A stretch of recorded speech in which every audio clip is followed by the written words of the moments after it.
There are 4 feminine signals that trigger real feelings in a man. Deep feelings, the kind that make him think about you when he has absolutely no reason to, the kind that make him lean in instead of pull back, the kind that make him want more without being able to explain why. And here's what's going to stop you in your tracks. Most women are not using these signals, not because they don't have them, not because they're too complicated to learn, but because nobody ever told them these signals existed in the first place. And that gap, that one blind spot, is the reason so many women who are doing everything right, saying the right things, showing up, putting in the effort, still can't seem to make a man feel what they want him to feel. Here's what's wild about this. Women spend so much energy trying to say the right thing, wear the right thing, be funny enough, interesting enough, just mysterious enough that he stays curious. And all of that effort, all of it, actually works against them. Because men don't fall for effort. Men fall for signals. Specific, almost invisible signals that speak directly to something deep inside him, something biological, something ancient, something he cannot explain with logic, even when he tries.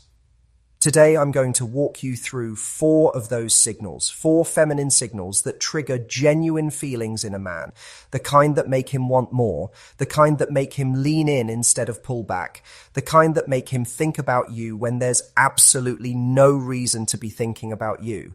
And here's what's going to shock you. None of these signals require you to look a certain way, say something clever, or change who you are. They just require you to understand something most women have never been taught. But before we get into it, hit that like button, subscribe to the channel, and turn on the notification bell so you never miss a video that actually helps you understand how men work. And drop a comment right now telling me what city and country you're watching from, and be honest with me.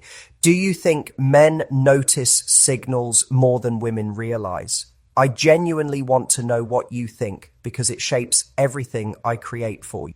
Now let's get into the real conversation. Here's the mistake most women are making without even realizing it. When a woman wants a man to feel something for her, her instinct is to give him more conversation, more personality, more availability, more effort. She thinks if she just gives enough of herself, he'll eventually catch feelings. But that's not how male attraction works. That's not even close to how it works. A man's feelings aren't triggered by volume. They're triggered by depth. And depth doesn't come from giving more. It comes from the quality of what you're already naturally doing when you're doing it right. His nervous system is picking up information from you constantly. Before he's processed a single word you've said, his body has already made a decision about how he feels around you. His brain is scanning your energy, your body language, your emotional state, the way you hold yourself in a room. It's scanning for signals. And those signals are either pulling him toward you or quietly, invisibly pushing him away. Most women don't know which signals they're sending. That's the real problem, not their personality, not their looks, not their life. The signals. So let's talk about the 4 signals that actually work. And more importantly, why they work on a level most men can't even articulate. The first signal is what I call grounded stillness.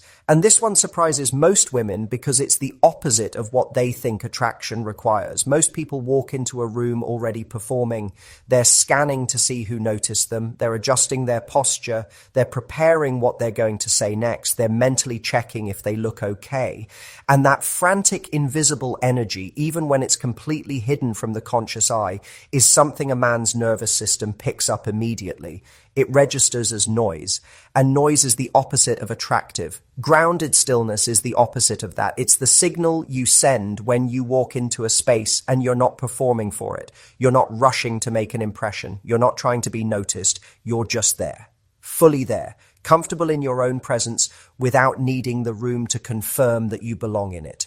And here's the thing. Most women have been told that confidence means being bold, being loud, taking up space in a visible way, but grounded stillness is actually a much more powerful form of confidence. It's quiet confidence, the kind that doesn't announce itself, the kind that makes a man look at you from across the room and think, there's something about her, and he genuinely cannot put his finger on what.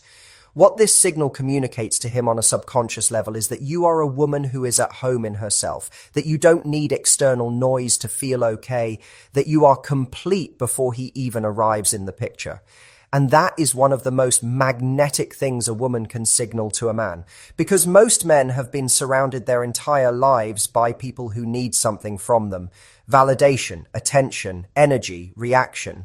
And when they encounter a woman who clearly doesn't need any of that from them, who is just settled in herself, something in him shifts. He becomes curious. He wants to get closer to whatever that energy is because it feels rare and it feels safe and it feels like something he can't quite name but definitely doesn't want to walk away from. The way you practice this is not by trying to act calm. It's by actually slowing down. Before you walk into any space he's in, take a breath. Land in your body. Stop rehearsing what you're going to say. Stop scanning the room for how you're landing. Just arrive. Let yourself be exactly where you are without needing anything to be different. That's the whole signal. And its impact on him will be completely disproportionate to how simple it sounds, because simple is rare, and rare is what stops a man in his tracks. The second signal is emotional independence, and I want to be upfront with you. This one is going to be uncomfortable for some women to hear because it challenges something most women believe is just normal behavior in a relationship. Emotional independence is not about being cold. It's not about being unaffected or pretending you don't care. It's about something much more specific than either of those things. It's about not making him responsible for your emotional state. And most women, without realizing it, send the opposite signal constantly. They get anxious if he doesn't text back fast enough. They feel insecure if the conversation gets quiet. They need constant reassurance that he's still interested, still engaged, still showing up in the way they need. And that need, even when it's completely valid as a human feeling, when it leaks into the dynamic between you, it sends a signal to his nervous system that you need managing. And the moment a man feels like he needs to manage your emotions, the attraction changes. It becomes something different, caretaking, not romantic pursuit. Emotional independence signals to him that you are whole, that you have your own interior life, that you're not waiting for him to fill a space inside you that only you can fill. And when he senses that, something fascinating happens in him. He starts trying to earn your attention. Not because you're playing hard to get, not because you're being cold or deliberately withholding, but because you genuinely don't need him to show up for you to be okay. And that makes him want to show up. It makes him want to be the one you choose, not the one you need. And that distinction, being chosen versus being needed, that is everything to a man who is emotionally mature. Here's what emotional independence actually looks like in real life. You have a life you genuinely enjoy independent of him. You don't cancel your plans every single time he becomes available. When he goes quiet, you don't spiral into anxiety trying to figure out what it means. You trust yourself to handle whatever comes next. You're not checking his social media every hour, trying to decode his emotional state from his activity. You're living your own life. You're present in your own world. And that presence, that genuine fullness, is something he can feel even when he's not physically with you. It follows you. It's part of the signal you carry everywhere you go. Now, I want to be clear about something here because this is where the advice sometimes gets misread. Emotional independence doesn't mean emotional unavailability. You can be warm, open, affectionate, deeply feeling, fully engaged, and still be emotionally independent. Those things are not opposites at all. The difference is simply this: your emotions are yours. They come from you, they belong to you, and you are the one who handles them. You don't outsource that responsibility to him. That's the signal. And it is powerfully, undeniably attractive to the right man. The third signal is what I want to call the language of feminine reception. And this one is so underused in modern dating that it's almost become invisible. Most women don't even recognize they've stopped doing it. We live in a world that constantly tells women that to be taken seriously, to be respected, to be valued, they have to prove themselves. They have to demonstrate how capable they are, how independent they are, how little they actually need from anyone. And look, in the professional world, in a lot of areas of life, that energy is completely appropriate and important. But in a romantic dynamic, when that energy is the only energy you're bringing to every single moment, it actually short circuits his attraction without you ever knowing it happened.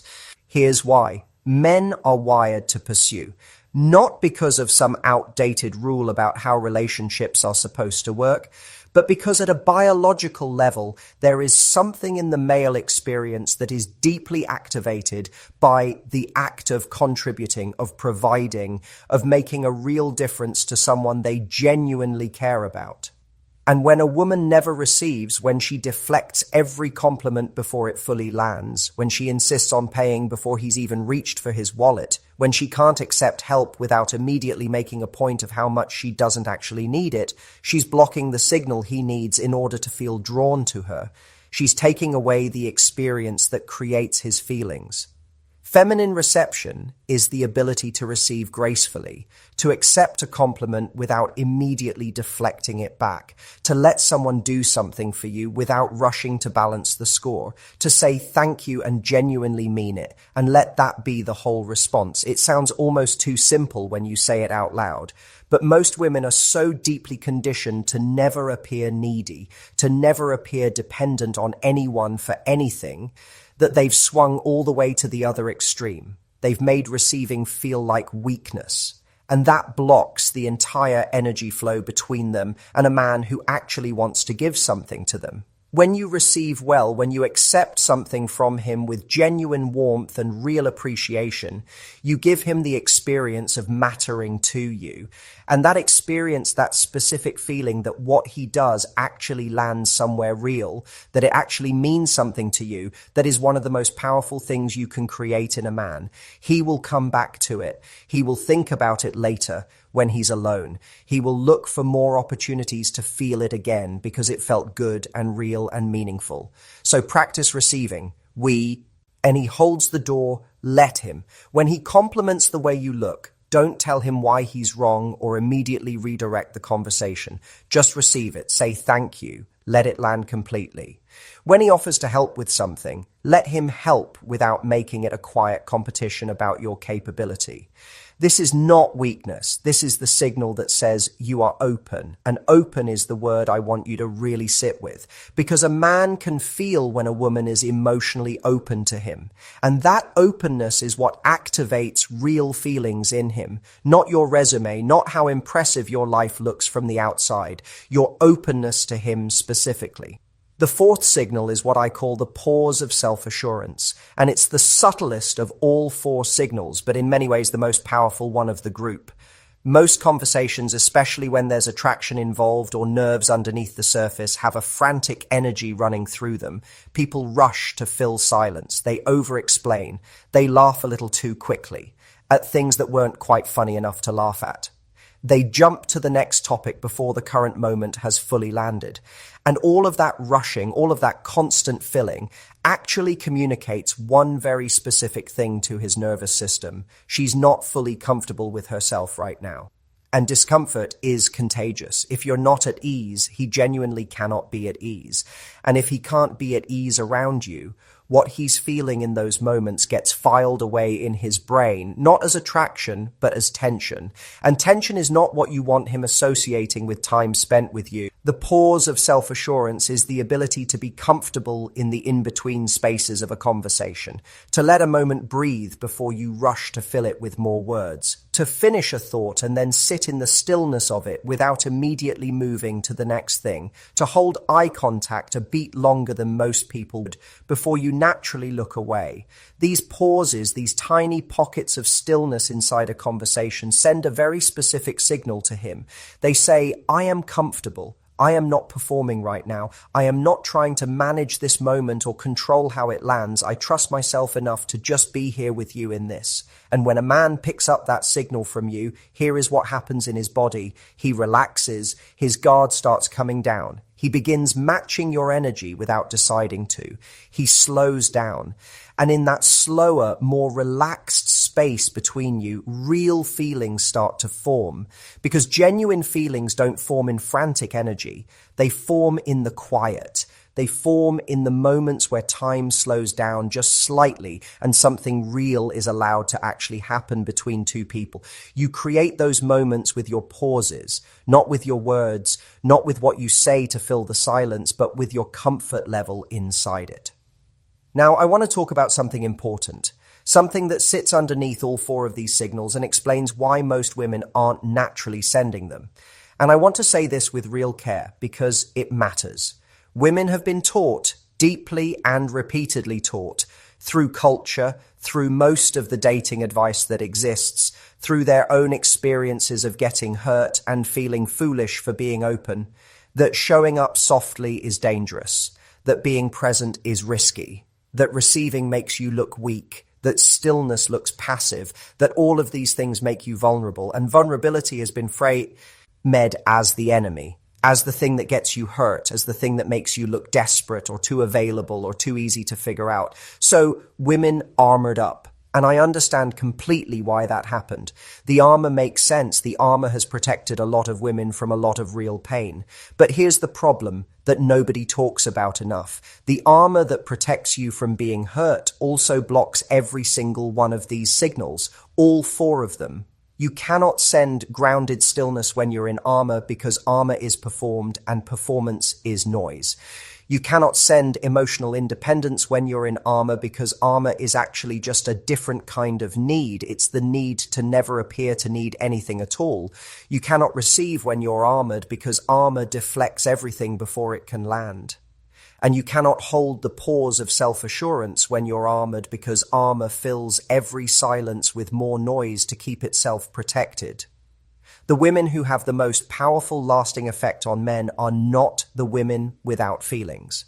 They're not the women without wounds or history or complicated experiences. They're the women who have made a conscious choice to come out from behind the armor when the moment calls for it. To be soft because they are strong enough to allow themselves to be open because they trust themselves enough to handle whatever comes from that openness. That distinction, strength that allows softness rather than strength that creates more armor, is honestly everything when it comes to this. Now, I want to challenge something that a lot of the dating advice out there is still telling women. A lot of it says that to keep a man interested, you need to be a challenge. You need to be mysterious. You need to keep him wondering where he stands with you at all times. And look, I understand where that advice comes from. There's a version of it that contains a real truth. You shouldn't be so immediately and completely available that there's no space for him to actually pursue anything meaningful. Healthy boundaries absolutely matter. Your time is genuinely valuable and should be treated that way by both of you. But here's what that advice completely misses every single time. Challenge without warmth is just distance, and distance doesn't create deep feelings in a man. It creates frustration, or it creates a chase that ends the moment he catches you because there was never anything genuinely warm underneath the strategy. Real attraction, the kind that builds into something lasting and meaningful, comes from warmth combined with self-assurance, not performance plus strategy. The four signals I've described today are not about making him chase a game. They're about giving him something real to move toward. Grounded stillness gives him peace. Emotional independence gives him respect. Feminine reception gives him the experience of actually mattering to someone. The pause of self-assurance gives him the space to feel something real. And when those four things are present together, he's not chasing a strategy. He's being pulled by something genuine. And that pull is what every lasting relationship is built on. I also want to speak directly to the fear I know is sitting somewhere in the back of your mind right now. The fear that says, if I do this, if I actually show up openly and drop the performance and just be present and real, what if he still doesn't feel anything? What See, if I'm this grounded and this open and this available to real connection, and he walks away anyway. And I want to be completely honest with you about this because you deserve honesty more than you deserve false comfort. That is always a possibility. Not every man you feel something for is going to be the right man. Not every connection that feels like it has potential is going to grow into something real. That's just life, and no advice in the world changes that reality. But here's what I know with complete certainty. If you're always performing, if you're always behind the armor, if you're always running a strategy, even if he stays, he's staying for the performance. He doesn't actually know you. And eventually that becomes its own particular kind of lonely. At least when you show up sending these real signals, when you show up grounded and open and present and genuinely yourself. If he moves toward you, he's moving toward the real. And if he walks away, he's walked away from something you were never going to be able to sustain indefinitely anyway. And that saves you months. It saves you years sometimes. It saves you enormous amounts of emotional energy that belongs in a connection that's actually going somewhere. And here's what I've seen happen consistently. The men who are emotionally ready, the men who are mature enough to genuinely want something real and lasting, those men recognize these signals immediately. They feel them without being able to name them. They just know that something is different about this woman. Something here is worth paying real attention to. Something here is rare. And the men who aren't ready, the ones who are emotionally unavailable, the ones who are only interested in the chase itself and not in what's at the end of it, they tend to fade when these signals are present because there's no game for them to play. And that fading is not rejection. That is the filter doing exactly what it's supposed to do for you. I also want to say something about what starts to change across your whole life when you begin naturally embodying these 4 signals, not just using them in romantic situations, but allowing them to become genuinely part of who you are everywhere. Because this is so much bigger than dating. This is bigger than any single man. When you develop real grounded stillness, people treat you differently in every context. They respect you more readily. They actually listen when you speak.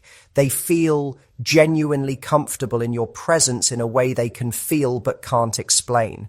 When you develop emotional independence, your relationship with yourself transforms completely. You stop outsourcing your sense of okayness to circumstances and to other people's behavior. You find a steadiness in yourself that makes everything more manageable. When you learn to receive gracefully, your relationships at every level get deeper and more meaningful because people feel the real impact of what they give you, and that makes them want to give more. When you get genuinely comfortable with the pause, with silence, with stillness inside a conversation, why